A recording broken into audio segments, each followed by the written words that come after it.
Assalamualaikum warahmatullahi wabarakatuh. Jumpa lagi bersama saya Fima Yulianti. Pada video kali ini kita akan membahas tentang proses supervisi pendidikan. Nah, yang mana proses supervisi pendidikan ini ada 4. Kita ikuti videonya sampai selesai ya. Nah, baiklah, kita masuk ke proses supervisi yang pertama, yaitu perencanaan supervisi pendidikan. Perencanaan supervisi perlu disusun oleh supervisor agar pelaksanaan supervisi dapat terarah. Pelaksanaan supervisi tanpa diawali dengan perencanaan diduga dapat mengecewakan banyak pihak seperti guru, supervisor, dan bahkan siswa yang secara tidak langsung memerlukan peningkatan kemampuan mengajar gurunya. Beberapa hal yang perlu dibahas sehubung perencanaan supervisi, yaitu yang pertama, isi perencanaan supervisi. Yang kedua, hal-hal yang perlu diperhatikan dalam perencanaan supervisi. Isi perencanaan supervisi ada 6 poin, yaitu yang pertama, tujuan supervisi, yakni apa yang ingin dicapai melalui supervisi tersebut. Yang kedua, alasan mengapa kegiatan tersebut perlu dilaksanakan sehingga dapat ditentukan prioritas pencapaiannya serta dapat diterapkan teknik pelaksanaannya. Yang ketiga, bagaimana mencapai tujuan yang telah dirumuskan. Yang keempat, siap yang akan melaksanakan atau yang diikut sertakan dalam kegiatan yang akan dilakukan. Yang kelima, waktu pelaksanaannya. Yang keenam, yang diperlukan dalam pelaksanaannya dan bagaimana memperoleh hal-hal yang diperlukan. Selanjutnya yaitu hal-hal yang perlu diperhatikan dalam perencanaan supervisi. Untuk perencanaan supervisi sendiri tidak ada rencana yang standar. Supervisi merupakan usaha untuk bantuan guru-guru meningkatkan kemampuannya. Bantuan tersebut berbeda-beda antara satu orang guru dengan yang lainnya. Tiap guru mempunyai kemampuan yang berbeda sehingga permasalahan yang dialami pun akan berbeda-beda. Perencanaan supervisi memerlukan kreativitas. Tiap sekolah mempunyai situasi dan kondisi yang berbeda-beda, sehingga supervisi tidak dapat direncanakan dan dilaksanakan menurut pola tertentu yang berlaku di mana-mana. Oleh karena itu, dalam penyusunan perencanaan supervisi diperlukan kreativitas yang tinggi dari seorang supervisor. Dengan demikian, bentuk bantuan yang diberikan kepada guru-guru sesuai dengan kebutuhan dan situasi yang ada. Perencanaan supervisi harus komprehensif. Proses belajar berkaitan dengan berbagai aspek yang satu sama lainnya, saling berkaitan. Aspek yang dimaksud antara lain guru, alat, murid, metode, dan keadaan fisik dan sikap kepala sekolah. Semuanya ini saling berpengaruh. Oleh karena itu, supervisor perlu menyusun perencanaan supervisi yang komprehensif, yaitu yang bersifat menyeluruh dan memperhatikan semua aspek yang berkaitan dengan proses belajar mengajar. Perencanaan supervisi harus kooperatif. Pelaksanaan supervisi akan melibatkan banyak orang. Karena itu, dalam perencanaannya pun, seorang supervisor perlu bekerja sama dengan orang-orang yang akan terlibat dalam pelaksanaan supervisi. Melibatkan banyak pihak dalam penyusunan perencanaan supervisi merupakan salah satu upaya mewujudkan perencanaan yang komprehensif. Selanjutnya, perencanaan supervisi harus fleksibel. Perencanaan supervisi merupakan pedoman dalam pelaksanaannya. Hal-hal yang dicantumkan dalam perencanaan berupa jika diperlukan. Hal ini berarti rencana tersebut diberikan kesempatan kepada supervisor untuk melaksanakan sesuatu sesuai dengan keadaan. Proses supervisi yang kedua yaitu faktor-faktor yang diperlukan dalam perencanaan supervisi. Faktor-faktor yang akan diperlukan dalam menyusun perencanaan supervisi menurut Rifai tahun 1982 adalah sebagai berikut. Yang pertama, kejelasan tujuan pendidikan sekolah. Yang kedua, pengetahuan tentang mengajar yang efektif. Yang ketiga, pengetahuan tentang anak. Yang keempat, pengetahuan tentang guru. Yang kelima, pengetahuan tentang sumber-sumber potensi untuk kegiatan supervisi. Dan yang keenam, kemampuan menghitung faktor waktu. Proses supervisi selanjutnya yaitu pelaksanaan supervisi pendidikan. Menurut Rifai tahun 1982 mengemukakan pelaksanaan supervisi pendidikan mengikuti beberapa kriteria sebagai berikut. Yang pertama, proses supervisi diawali dengan pengumpulan data, untuk menemukan berbagai kekurangan dan kelemahan guru.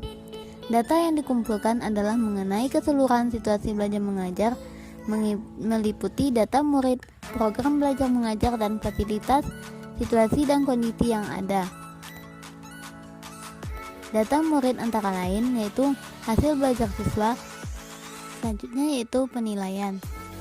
Data yang sudah dikumpulkan diolah, kemudian dinilai. Penilaian ini dilakukan terhadap keberhasilan murid, keberhasilan guru, serta faktor-faktor penunjang dan penghambat dalam proses belajar mengajar. Penilaian tersebut dapat dilakukan dengan cara diskusi antar guru, pertemuan pribadi, dan menentukan kriteria bersama antar supervisor dengan guru. Pada waktu diskusi, guru bertukar pikiran dengan guru lainnya mengenai hal-hal yang mungkin masih perlu diperbaiki dan binaan. Begitu pula dengan pertemuan pribadi. Pada pertemuan tersebut, guru melakukan percakapan dengan supervisor, terutama membicarakan kelemahan dan kekurangan yang dirasakan guru. Pada kesempatan itu, guru dan supervisor bersama-sama memberikan penilaian terhadap kemampuan guru. Penilaian ini juga mengajarkan guru dengan kriteria yang telah ditetapkan bersama. Selanjutnya yaitu deteksi kelemahan. Pada tahap ini, supervisor mendeteksi kelemahan atau kekurangan guru dalam mengajar. Dalam rangka mendeteksi kelemahan, supervisor memperhatikan beberapa hal yang berkaitan dengan pelaksanaan tugas guru, yaitu penampilan guru di depan kelas, penguasaan materi, penggunaan metode, hubungan antara personel dan administrasi kelas. Deteksi kelemahan ini dapat dilakukan dengan cara pertemuan pribadi, rapat, staf, dan konsultasi dengan narasumber.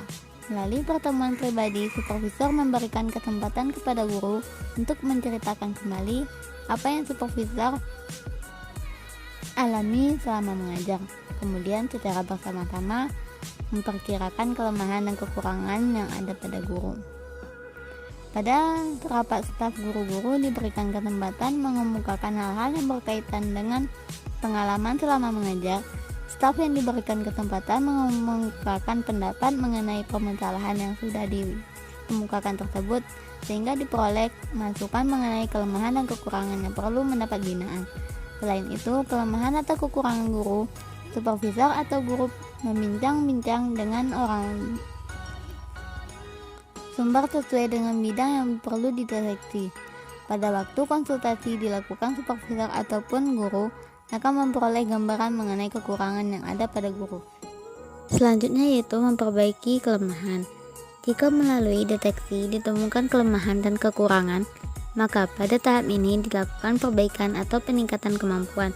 Memperbaiki kelemahan dan kekurangan tersebut dapat dilakukan dengan cara memberikan informasi langsung atau tidak langsung, demonstrasi belajar, kunjungan kelas, atau kunjungan mengikuti penataan dalam berbagai bentuk, dan sebagainya. Selanjutnya, bimbingan dan pengembangan.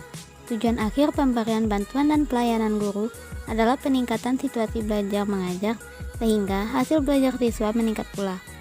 Karena yang penting disadari oleh guru adalah bahwa peningkatan kemampuan yang diperoleh bukannya hanya semata-mata untuk kepentingan dirinya, tetapi memberikan bimbingan kepada guru agar apa yang diperolehnya diterapkan atau diaplikasikan dalam proses belajar mengajar yang dilakukannya.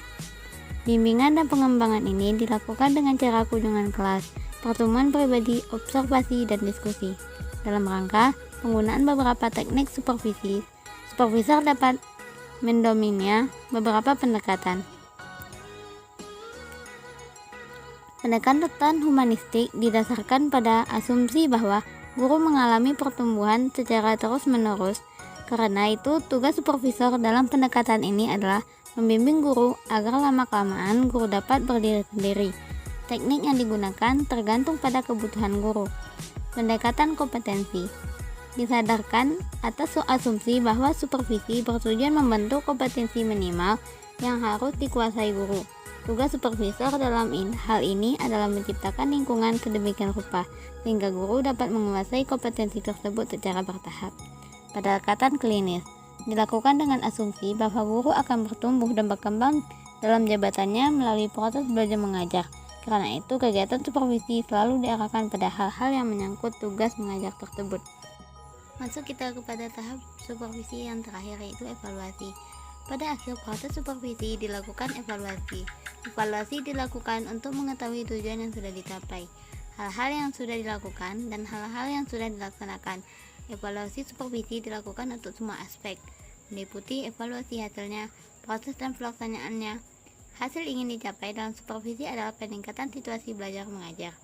Karena itu, sasaran evaluasi hasil supervisi adalah siswa. Segi-segi yang dievaluasi dari segi siswa adalah hasil belajar dan penyesuaian anak dengan lingkungannya. Teknik evaluasi yang dapat digunakan adalah tes belajar. Nah, itulah tadi proses supervisi yang dapat kita pahami. Semoga bermanfaat. Jangan lupa like, share, komen, dan subscribe. Assalamualaikum warahmatullahi wabarakatuh.